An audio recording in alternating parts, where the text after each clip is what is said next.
You're watching Mirror 7 News. Stay informed, stay ahead for more news.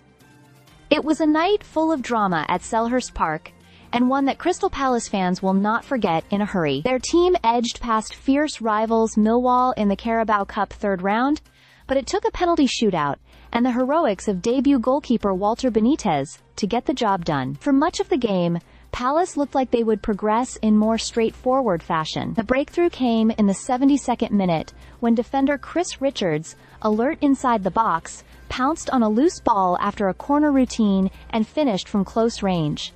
That goal seemed to put Palace on course for a comfortable ending. But football rarely follows the script.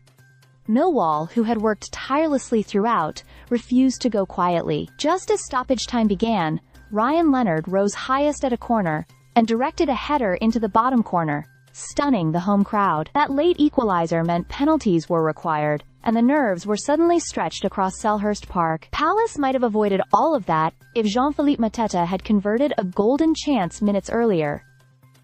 With the goal at his mercy, he dragged his shot wide from 8 yards. The miss was greeted with disbelief, and it almost proved costly.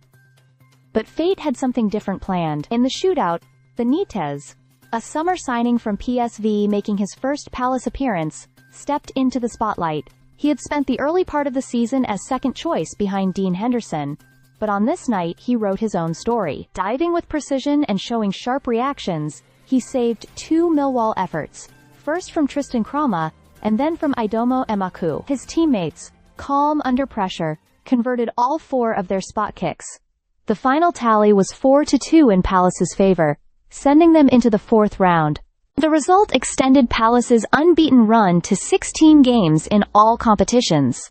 A run dating back to mid-April. Manager Oliver Glasner had named a strong side, perhaps influenced by the momentum of last season's FA Cup triumph, and it paid off. Benítez was joined in the lineup by teenage French defender J.D. Canvote, also making his debut, while experienced figures like Mark Gahey and Will Hughes provided the backbone. Millwall, under Alex Neil, had made 7 changes from their previous championship outing, yet their resilience was clear. They frustrated Palace at times and created openings, notably through Camille Negli in the first half. Leonard's dramatic equalizer reflected their fighting spirit, even if their night ultimately ended in disappointment. For Palace, the bigger picture looks positive. Confidence is growing. The unbeaten streak continues. And crucially, a new hero has announced himself between the posts. Supporters left the ground knowing that, on this occasion, a derby clash was decided by the hands of Walter Benítez. Now attention turns back to league action, with Palace heading to West Ham for another London derby at the weekend, while Millwall regrouped for a championship clash with Watford. But for one night at least, the story was about penalties, passion, and a goalkeeper's perfect debut. Stay subscribed for more videos.